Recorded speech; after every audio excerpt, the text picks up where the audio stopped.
for being part of the luxury panel. I did send you guys some questions, but first I just want to start out with introducing yourself, where you do business, and then the percentage of luxury versus non-luxury that you do. Kristen, do you want to start? It can be rough estimate. Yeah. Okay. I am Kristen Christianson. I primarily work in Edina, are the majority of my sales. I'm kind of 25, 50, 25% Lakes area, 50% Edina, and then 25% out in the western suburbs. And percentage luxury, here I was like all excited that I knew my numbers. I don't know those numbers. Curveball. But our average sale price this year was up from just over 700 to 1.4. So we've had a huge jump in average.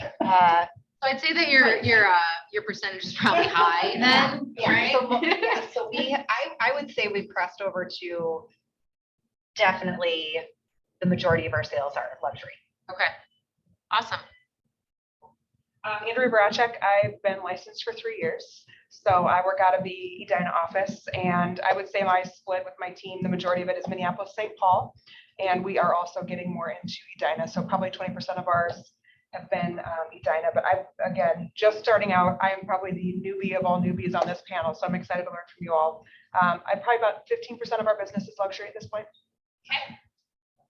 I'm Erick Peterson out of the Keller Williams, Otsego, and Buffalo locations, and I just came to listen to Kristen. Whatever. I'm so glad that you're here. So I've been licensed since 2006. Have a team in both Otsego and Buffalo. You were 15 when you I started. was 9.5. Yeah. Yeah. So He was just knocking on doors. So I think it'll be an interesting dynamic through these conversations because both Edina and Minneapolis, where I come from, luxury means you got to scrape a little extra cow shit off your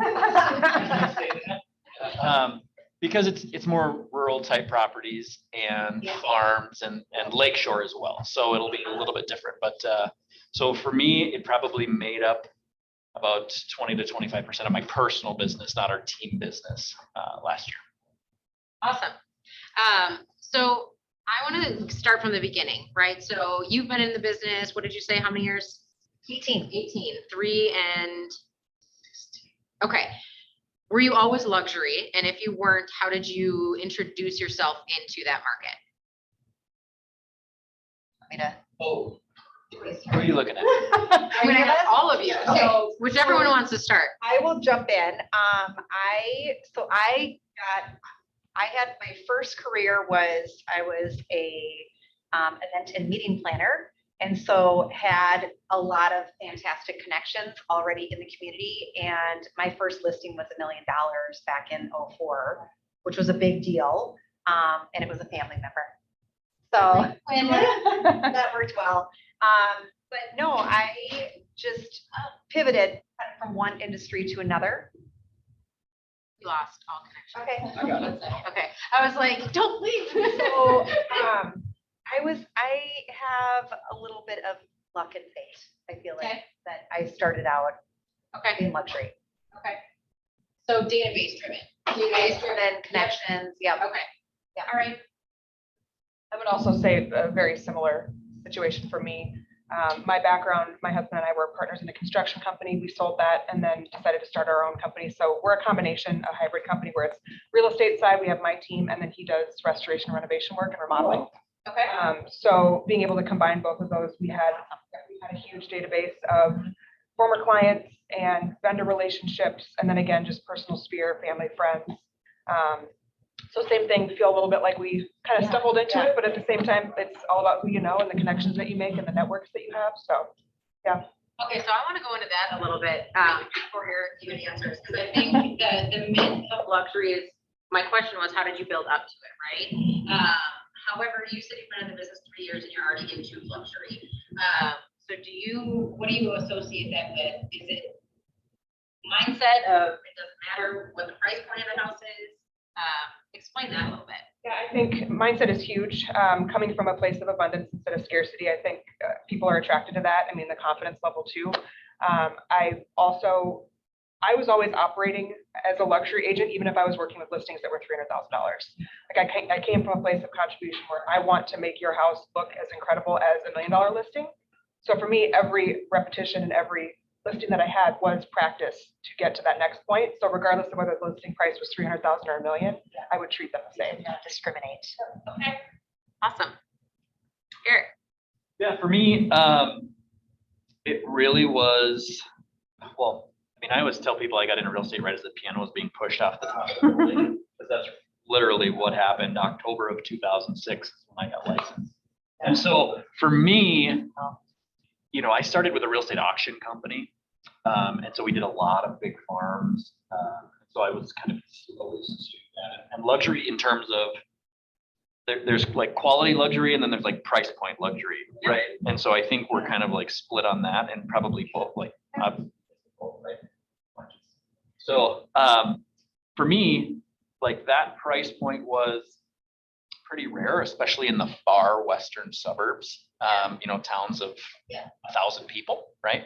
But you like, you know, they say at Keller Williams, right? Like you grow, you know, your business grows to the extent that you do. Well, so does your network, right? So the more that you kind of level up, even taking, you know, relationships from across the metro, or level up your sphere, or level up like your personal audience and what you want to do and who you want to become, you know, your business grows to that extent as well. So I think for me, it was, you know, when I started out, even when I came to Keller Williams in 2012, I based all of my average sales prices off of 170, right?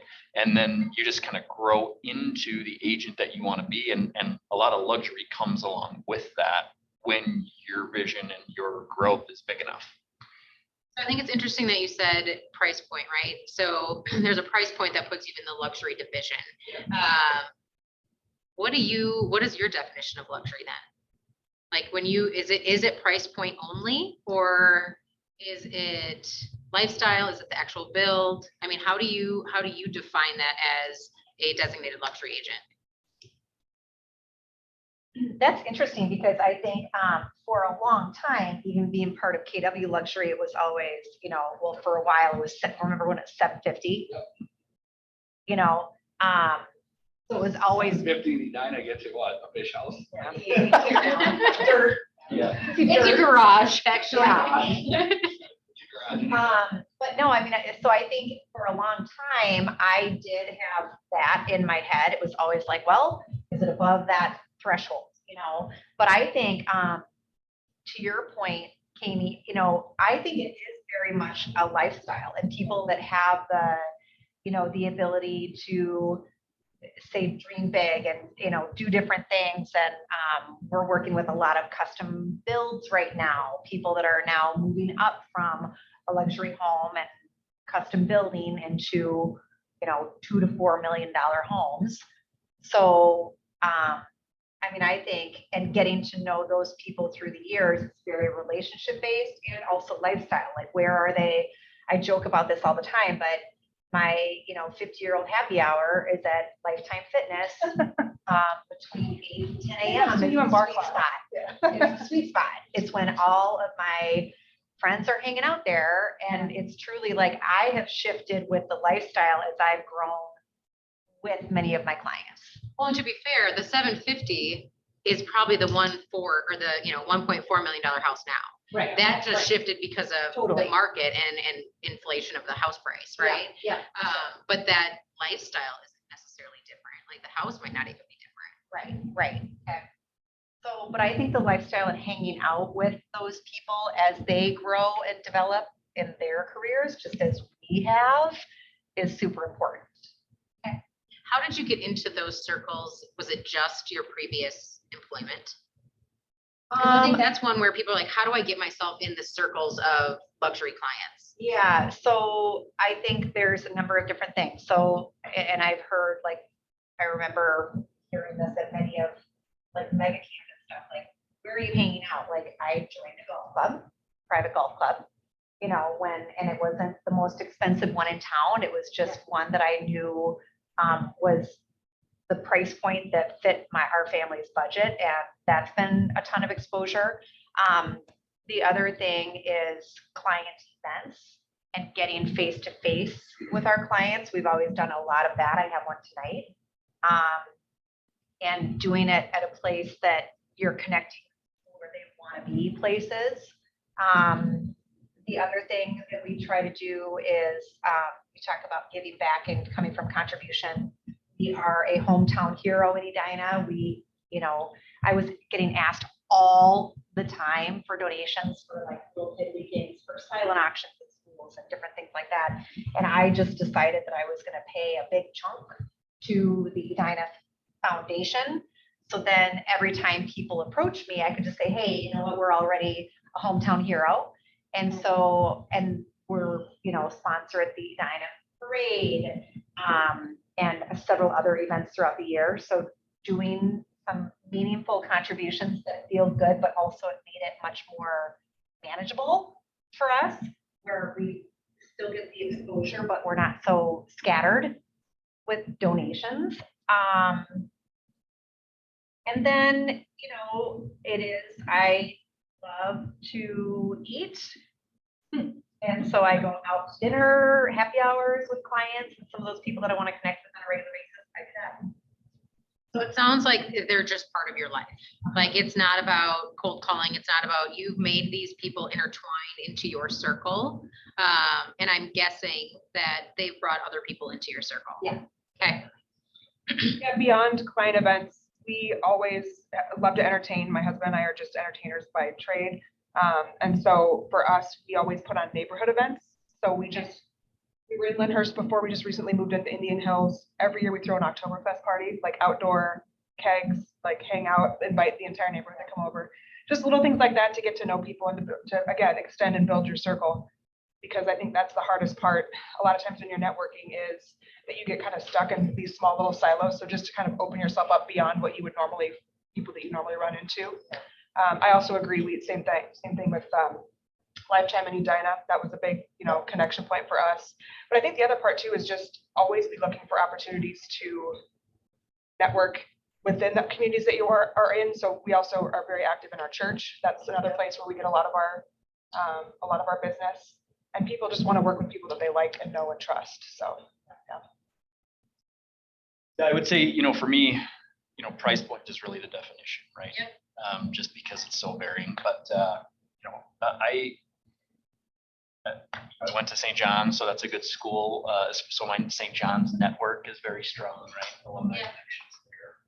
I still hunt and fish with a lot of those guys all the time. So we get referrals from that. I actually just sold a $1.4 million place off market that we found via golden letters for people in Independence for one of them. So it's really just like you guys said, finding opportunities to continue to create relationships. And most of the time, it's not even about selling real estate. It's about doing something together that you have a common bond in, that they also know that you do this, right? Whether it's Lifetime or I don't do any spin classes or anything like that. But for me, it's hunting and fishing and being outside, really, and finding other people. So I personally was lucky enough to have a father who is a real estate attorney. And so I've been kind of privy to those conversations in front of those groups for many, many years. And now, now that I've been doing this for so long, they all kind of look to me in a lot of those situations as well. And to just, I think there's a common theme here that I think is really interesting between the three of us. So all three of us are doing the things that we really, really enjoy, which I think that also your whole mood, people see that, so if they're connecting with you on those levels, then they're drawn to, I think Jen posted something recently about connections and how. Well, it's an authentic, relationships- it's an authentic reflection, and it just happens to be real estate, the vehicle that's funding the lifestyle that you already are living with these clients. Yeah. It's your natural habitat, right? Yeah. Like they get to see you playing in the wild, kind of. Yeah. I like that. Yeah.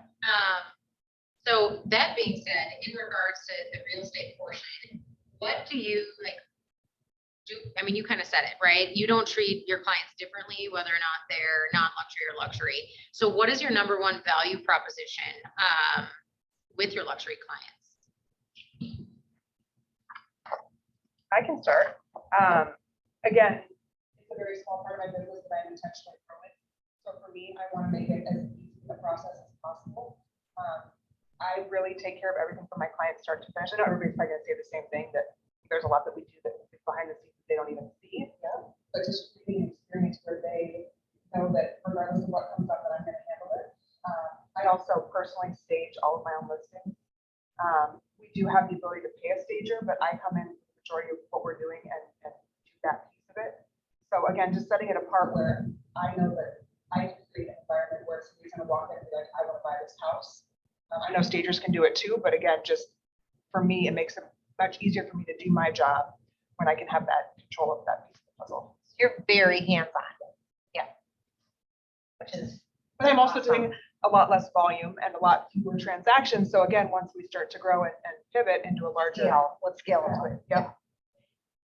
And I would say for us, what we've really been trying to focus on lately, as far as what added value, we've really worked on our preferred vendors. Like I have basically a photographer. I don't use any of the big photography companies. I have basically my own photographer, and he is at my beck and call. When he's not flying corporate plane, but and he'll go over and he gets to know our clients, and he'll show up and shoot if it's a sunny day and he didn't get a shot that he likes. And our clients really notice that. And I've had other people, that have noticed it too. So I think finding, and then my handyman, like right now, it's been really hard to find people that will do small projects. You've got a great connection. But I'm like this, and we're recording. Kristen, thank you. Yeah. Rein it back in. But no, that was one of our big things this last year is what basically we wanted 4 or 5 go-to incredible handymen that were willing to do small projects that are great in front of our clients. So we've really been working on that vendor relations, and same with stagers and things like that. And then I like to bring in, I'm a woo. So every once in a while I'll kind of show up but I'm not there stage, I'm not as hands-on as you are. So. Well, I would assume though, when you started, again, scalability, Absolutely. there's a different. Yeah. So you've almost created your own businesses within your business. Like, I mean, those vendors are yours. Yeah. I mean, they have other, but they're very reliable. And if I call, they pick up and they are there, and they're, I have a listing going live tomorrow, and that needed a handyman, and he was there within 24 hours when I called him a couple weeks ago, which is not easy right now in this market. So having that, I think, makes a huge difference. Okay, and do you think those are the top vendors? Painting. Okay. I have a painter that's coming to a listing Monday at 8 a.m. Called him yesterday. How did you find these people? Some of them were connections through other clients that had good experiences with them. And then we call them and we say, hey, we'd like to put you on our preferred list. These are our expectations. So having an upfront conversation about what you expect from them, and also asking them like, hey, we're going to be referring you a lot of business. If you ever come across a listing that's getting prepped and they don't have an agent, we hope you'll let us know. So we use them also as a referral network. Okay. Is there a document that you give them with those expectations? Conversations. Okay. Without sounding too general, I think our value prop is simply experience and market knowledge, right? Like if you're looking for a lake property in Wright County, and I can tell you the acreage of the lake, the water clarity, what species of fish in there, what the different shorelines are like, or if you're looking for a farm, and I can tell you what the ground is going to rent for, and the 3 other farms that were sold off market and what those were sold for per acre, it's going to be a lot different than some guy trying to come out and comp it. Yeah. Right. And so for me, it's understanding that, if you're a farmer, you're looking for somebody that understands it and gets it, right? Like I grew up on a farm, and my family has farms in the area. We didn't like actively raise cattle or anything like that, but you grow up around those people, and and you understand like the lay of the land and what acreage is going for and land rent is going for, depending on what crops are there and all of it. it becomes a different experience because that's what it means when you're looking for that individual thing, right? If you're selling your farm, you want to partner with somebody who has that, right? Or if you're selling your lake shore home, you want to know somebody understands the lake better than 90% of the 95% of the other people out there, right? When you started, did you know all this, or did you realize I have to become the expert so that I can take my business? No, I mean, I think a lot of like growing in the business is kind of accidental, right? Because I think as on purpose as you want, like I wasn't gonna go study a lake, right? It was, all right, these people are looking at lakes. I need to know all this stuff because they're gonna ask me a question about like what size lake is this, or what's the, ABCD, like how would you rate this lake or something like that. So it was it's just an accumulation of knowledge, like and I have like weird like knowledge things, like I'm the guy that can rehearse songs or repeat songs after hearing them once. So like it seems like that stuff, like kind of that I enjoy, just kind of sticks with me and runs with it. Yeah, I'm like the Rain Man of the generation. But the other thing too, that I think is worthy of pointing out is you're pretty focused. Like you're not scattered all over the place. Geographically? Yeah. I would actually say that's not correct. Oh, okay. So I run basically from the northern part of Carver County all the way up to, like, we have a team member in Andover. Okay. We have Rogers, Princeton. We go up to St. Cloud quite a bit. So that big giant triangle of the northwest suburbs is, You just said you have a teammate though. Are you personally doing that whole gamut? I have in the past, but now we just kind of segment it out, or at least do our best to do that. My primary focus is, draw a 20-mile radius around Buffalo, like Okay, basically okay. Wright County. Yeah. Okay. So, Got it. But I think that's where, and like you, right now, you're kind of, but you have a goal to maybe become a little bit more focused. And I think that's where, because I started in Edina and have been in Edina as my primary for so long, that accumulation of knowledge that you're talking about is a little bit easier yeah. when you are a little bit more focused. Well, and I mean, for people on the call too, right? Like, you can't expect to show up and have that. Like, there's a lot of falling on your face and a lot of learning that goes into it as you start to show people homes and get asked questions and tell them you don't know, but you're going to find out, right? Because that does two things. Number one, you're not giving them some BS answer that they don't deserve. And number two, it makes you seek out the knowledge that makes you the expert. Yeah. Well, and the luxury clients are intelligent enough to know when you're lying, right? And they're gonna sniff that out pretty quickly. Yeah. If you're not honest about, hey, I'll find the answer, whatever it might be. Yeah. They're usually successful, intelligent There's a humans. reason why they're luxury clients. Right. Yeah. So you guys have talked about, I mean, everyone's like, ooh, luxury is pretty, it's fancy, it's fun. So get into some of the not so fun parts of luxury, because I think it is painted across the picture of, I want to be a part of luxury. I've worked luxury and it's not all roses and sunshine. So what parts are difficult for you? And what are some of the parts that you may not enjoy?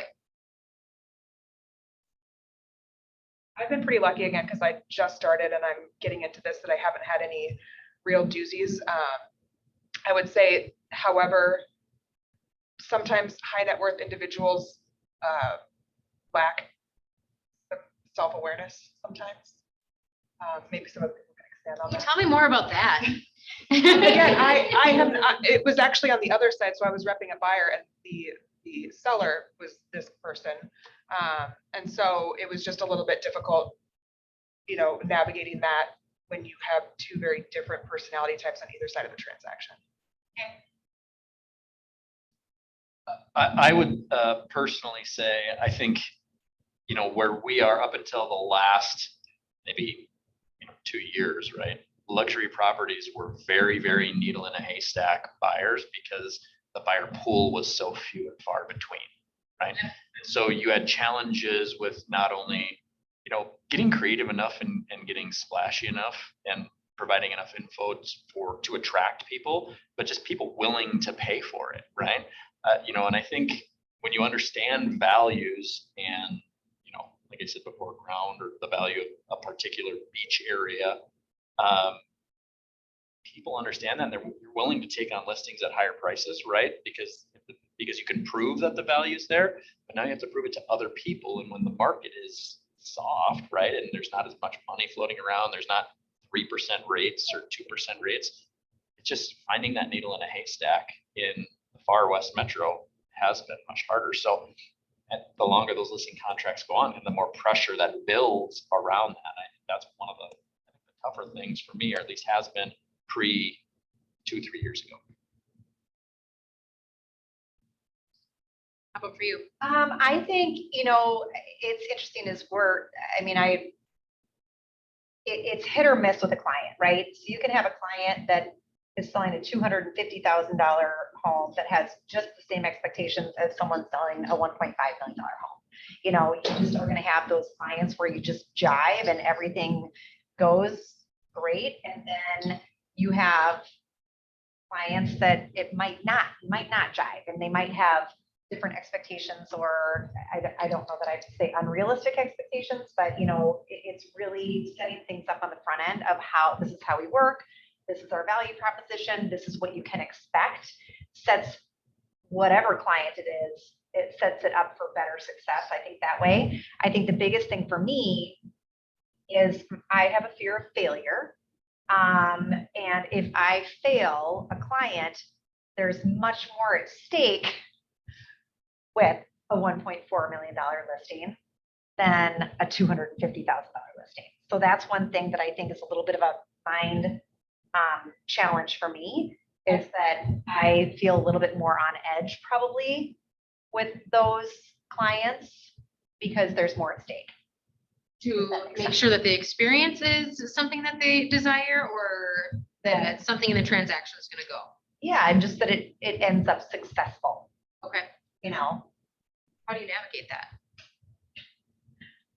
I think a lot of it is, you obviously have a success rate, right? So yeah, but not every transaction is perfect, and I've had failures, and I try to learn from them. I had one. Oh, okay. I'll give you an example. It was a repeat client from years ago, had a great transaction. We missed something. We forgot to exclude the bolted in basketball hoop in the backyard. He wanted it excluded. I didn't catch that we didn't get it on the disclosure, or alert him to put it on disclosure, and we didn't put it out there. So guess who paid for a basketball? I did, because I missed it. He verbalized it to me, and I may have gone on vacation and forgot to communicate it to my team. I may have not written that one down. I may have been on the beach, but anyway, it's the truth. But that was our mistake. So we owned it. I had a conversation with him. I saw the phone ring. I'm like, oh, this is that conversation. And I did not shy away from it. I owned it. And he was like, that's what I was hoping you would say. Yeah. I think that the two most valuable words that I've ever learned in navigating tough conversations with clients, regardless of worth, is you're right. If they accuse you of something, or you messed up, Own it. you do. Own Just it. Own it. You're human. Just tell them you're right. You know what? I didn't do that. Mhm. And I told you how can I make it right? Can I buy you a new basketball? Yeah. Because those people appreciate that. And guess what? Their sister's selling next month anyway. So you may as well just continue to grow that relationship. Yep. Right? Yep. The other option is to completely torpedo that relationship. Yeah. The other option is it goes nowhere. Right? So The flip side of that coin, though, is like a lot of those situations where there may be a hiccup, luxury clients really don't care about that, right? Because it's not a huge deal. In this specific instance where it's like something like that, but if they need a new water heater, they'll just go buy a new water heater. Right. It doesn't matter. They're not gonna blow up a deal like it's $400,000 deal over, Right. Who's fixing the electrical panel. And I think then what we did with that scenario is then how can we process improve internally? So now we have an instruction sheet that goes on top of every SPD that says, here is an example, and kind of puts the ownership on them a little bit too, so that if Rick, you forget to tell, write it on your, I had it there, and I had a conversation with you about, is there anything you want to exclude? And then if you didn't, is that really my fault? So now we're trying to process and prove when we make mistakes. As people are on here and in the room, what advice would you give agents that are not in the luxury market? I think I hear a lot of, "Ooh, I don't work that market," or "I don't know how to do something over $1 million," because usually people get really excited if they have $1 million plus, right? Like, this is my first deal. What would you tell them in order to have them go take more $1 million plus listings or buyers? I would tell them, don't be afraid of the data, because the data, if you're afraid to comp it out that you might screw something up, the data is going to be the data, right? Whether it's 200 or 500 or $1 million, you're going to be able to find comps for it, right? So as long as you can analyze the data, just like any other agent, don't be afraid of it, right? If your process works at 500, your process is going to work at $1 million, and it's going to work at 2 million. You may have to add a little bit, or think of things to get a little bit more creative, or bring in other resources like your staging opportunities that maybe you didn't, but you can't be afraid of that, because that's how you grow. The last thing I would say is, like, where do you want your own income to cap out at? If you want to be your own luxury client someday and have something, you're gonna have to start kind of practicing, right? And like Matt Brady, and he talks about active practice all the time, right? You have to be practicing by doing and by going out and actually making that happen. I'm taking notes. I'm actually paying attention to what you're saying. I should have had like a pen and paper right now. Well, the funny thing, since you brought up Matt, because that's how I got into the business, was Matt Brady. And I'll never forget, early on, I was doing some analysis, and and I was kind of freaking out about it. And he goes, "Kristen, it's just one more zero." Yeah. Like, don't be intimidated by it, and have confidence. The other thing that I will say is, if you feel like you're in over your head, pull someone else in. Yeah.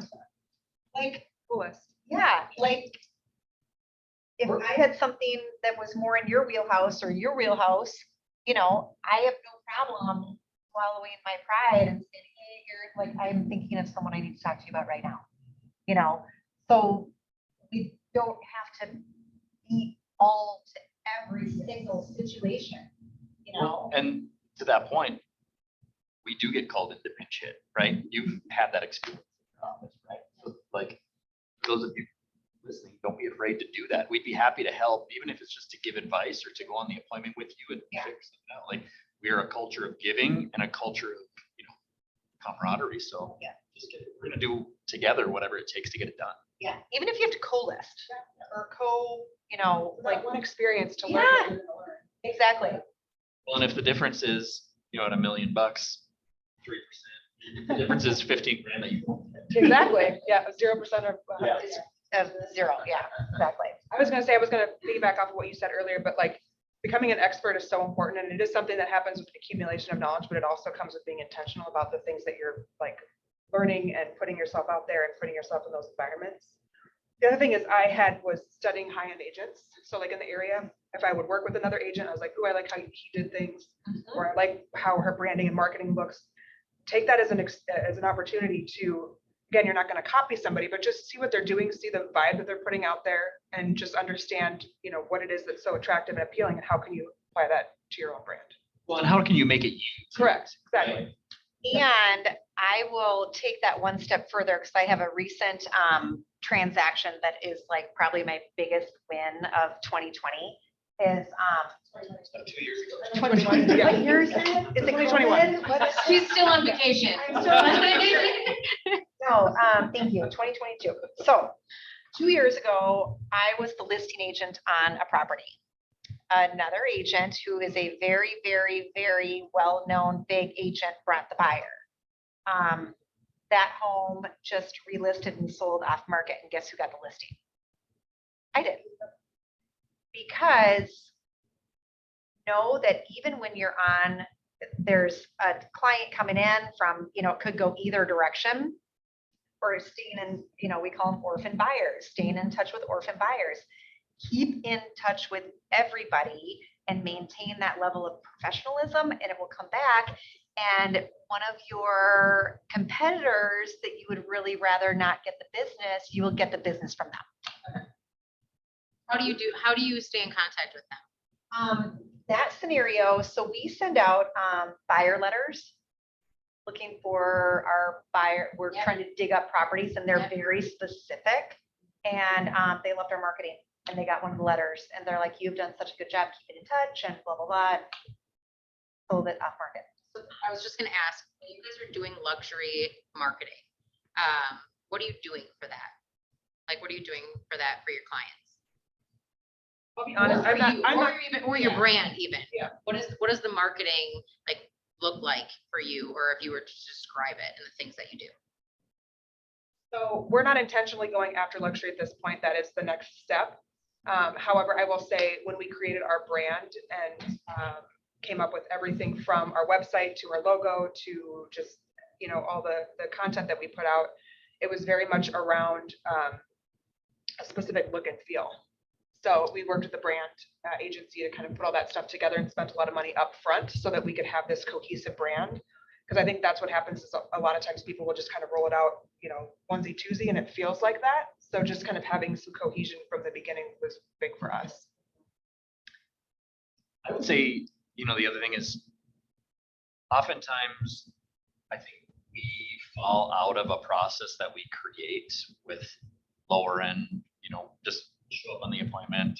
Really, not that we won't be prepared, but I think it's easier to feel unprepared. When you execute on every part of an exceptional process that you told yourself, it does create the experience that you want, from sending a pre-list packet, right, to showing up, to sending a thank you card, to your follow-up, to whatever the branding material looks like, right?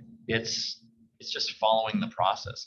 The other thing is offering them something else. Like what I found is most of the time, like we use a tiered commission program, right? And it's, you can choose A, B, or C. More often than not, those luxury clients are paying more anyway. They're paying, 6.5, 7, 7.5%, because they want all the things that you can do. So just understand what you can do and do it. Sorry. So not only are you getting, let's say it's $1 million property, your commission is much higher. They're also paying 7.5% versus. Yeah. Like usually non-actual 6.7 to 7. Yeah, 6.7. That's fine.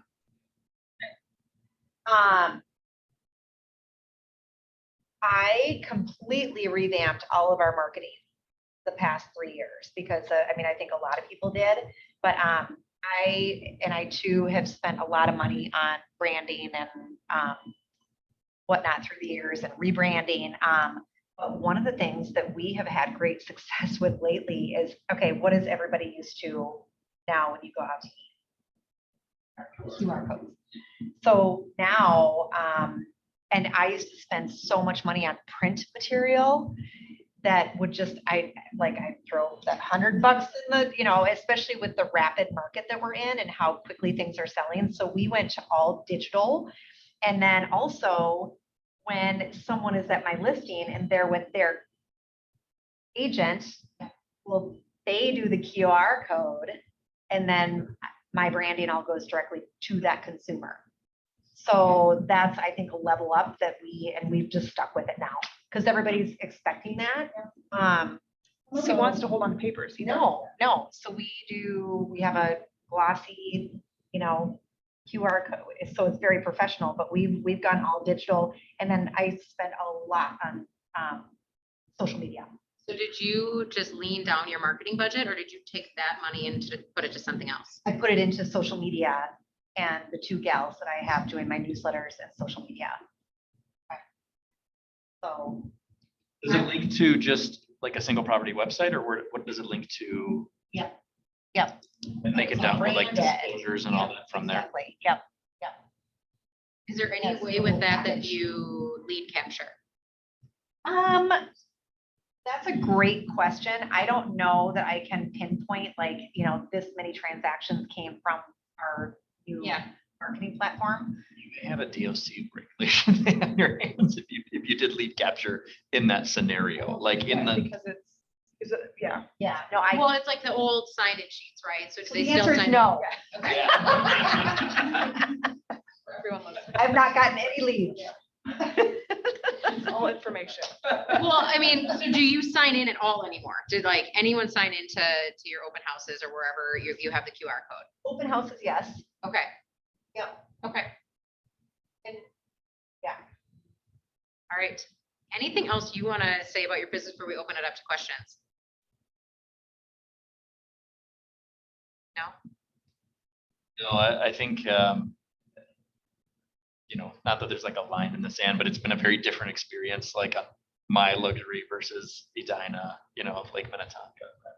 Well, I think though, Yeah. that brings up a good point though. It's still the same amount of money that someone is getting or spending, correct? So it's the same clientele, the same potentially net worth or type client. It's just what their interest is, just like you guys went back to lifestyle. I think that the number one theme here is that client has a lifestyle, you're marketing to a lifestyle, and you're living a lifestyle. Well, but you can't do that arbitrarily. Yep. You have to find out what about each of those things is important to them, not spew your own Yep. lifestyle or your own opinion of something onto it. Like that's, like if somebody can get that, right? Like that's probably one of the things that I would want to take away is don't just think because it's luxury, they want something that you may or may not be able to offer. Like just ask them questions like, what's important to you about that? Yeah. Like, how do you want to be communicated with? Like, we use BombBomb video emails all the time. People love it, and it's way less communication for us actually because Yeah. Yep. and they internalize it. So Any questions from anyone on Zoom that you guys were like itching to know about luxury? Yes, no? Rick, you gotta have some. No, I was like, I feel like Rick had something he wanted to learn.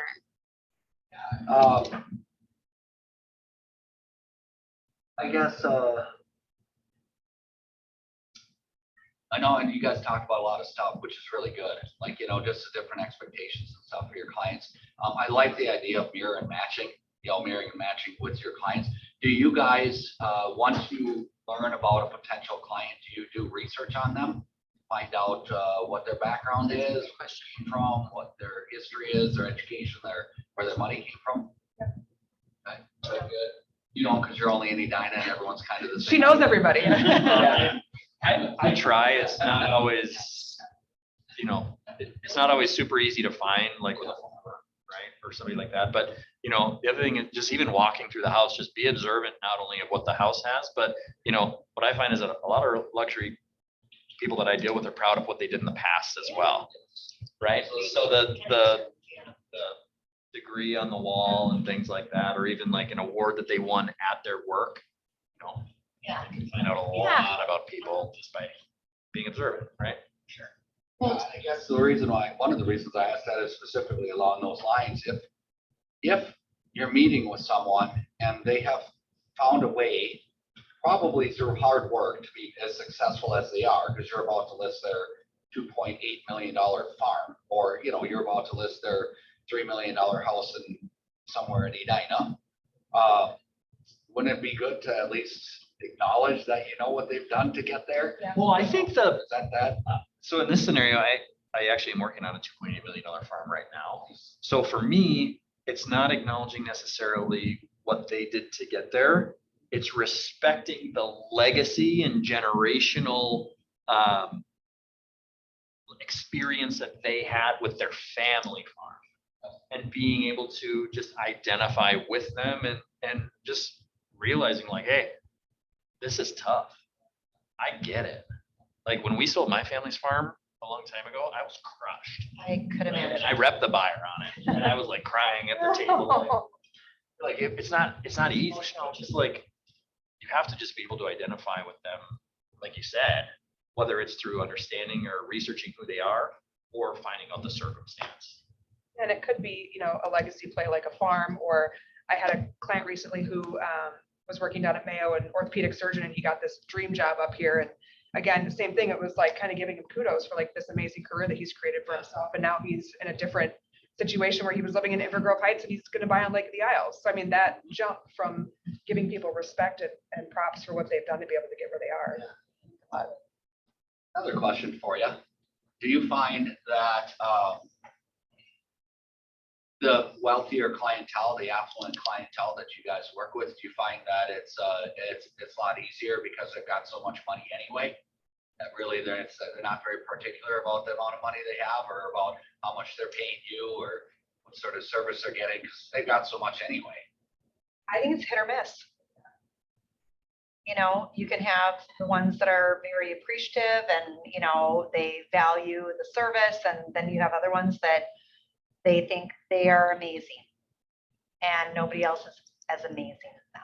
Sorry. The other thing too, when people make money, there's either the people that come from the abundance or scarcity, and some people that make a lot of money make it because they pinch pennies, and other people that make a lot of money because they spread the wealth and they're generous and they're all these things. So I think identifying which one you're working with is really important, because then you know if you're going to get nickel and dimed on the back end, if they're going to have an unrealistic expectation as to what their home is worth, you know, all those things. You can usually pick it out pretty easily, you know, within the first. Totally. So. So with that piece, if you're identifying that on the front, have you ever fired or not taken a client because of that when it's been a larger purchase? You know, but I've only been doing this for 3 years, so I feel like I might have. I think, you know, when somebody doesn't appreciate your value and they try to nickel and dime you at the beginning, they're just not going to appreciate it all the time. So I've actually said 100%, disrespectfully, thanks, but no thanks, you know. And have you ever been in a situation where they're doing that on purpose? They're testing you? I just, for a listing that I just signed, yeah. So Eric, let's use this example. This is the objection, right? I'm gonna list your house or whatever. It's a $3 million house. Well, Eric, you know, that's what, $90,000+ you're gonna make. It's gonna sit on the market for 14 days. You know, you have these 3 tiers. Well, the question, Kami, in this market is, it's not if your home is going to sell. We know that. The real question is, how much money are you going to walk away with when it does? Because you can go to a discount broker and you can probably find somebody to sell it for free if you want. I mean, you can call Shift or any of those guys, they'll sell for $5,000. But do you think they're going to do your home the adequate level of marketing and service and preparedness to give you the number that you want to walk away with versus just trying to get it off your books? So you're saying that you can sell it for 90,000 more then? I'm saying there's no limit to what we could sell it for, but trying to find the right buyer that's out there and using specific marketing tactics that we've developed has a higher chance of doing that than just making it appear to the general audience that it's for sale. And I think one of the best objection handlers too with that is, you know, you're not selling you're not selling a discount property. So why would you hire a discount agent? You know, and if someone is so willing to give up their own money, how hard are they going to fight for yours? Those are my 2. It's the same objection, Same handler, thing. right? Same And it's the same thing. If you're gonna sell it for 10% less, that monetary amount is just as much as if it was a $300,000 house. Yeah, definitely. Awesome. Any other questions? Was there a question on there? I did not see one. Something about a piano story, but besides that. The piano story, Yeah. Erick's piano story. Okay, we're What good. did you say about when getting into the market? Oh. The piano was going over I the. just tell people, I always tell people when I got into real estate, as the piano was being pushed off the top of the building, like the fictional, like cartoon Yeah. piano crashed to the ground, it all. Yes. So you and one of the top luxury agents in our office, Tony Sarempa, started in 2006. I always bring that up because it's just extraordinary that, you know, it just is a matter of what are you going to do with the environment you just been put into. Yeah, You right. know, and obviously you've been successful starting at that point. Yeah. I mean, we went through it. Yep, you know, yep. The other end side, but. Well, either too stupid to stop or too. You didn't know any better. Yeah. You know what you said though, is that you said, and this is amazing, and this leads to luxury too, is that you said you started with an auction company. Well, of course you did. It was 2007. I mean, half the properties were being sold in auction and foreclosure and stuff. So Well, at that time, that's the market. Do the market at that time. Well, yeah, and ours was a little bit different, actually. It was like a big farm auction. So I don't know, Rick Barron's. Yeah. Do you know Rick? Yeah, so I started with Rick. It was me, Rick, and Shelley Weinsettle. And I was with them for like 3 years. Then I went to Weatherhill Commercial and I sold residential property at a commercial brokerage just because I like the broker, right? I liked Erick Sorensen. And I vowed to myself when I got into real estate that I would never work for a big real estate. Never. And I was gonna hold myself to it, right? That worked out. Yeah, it worked out pretty good. Yeah, that worked out well. But you find the area where you want to grow and like who you want to grow into. And I wanted to be like the people at Keller Williams who are constantly learning, right? And kind of above that. So you don't have a lot, just expose yourself to more, right? Like we talked about at the very beginning.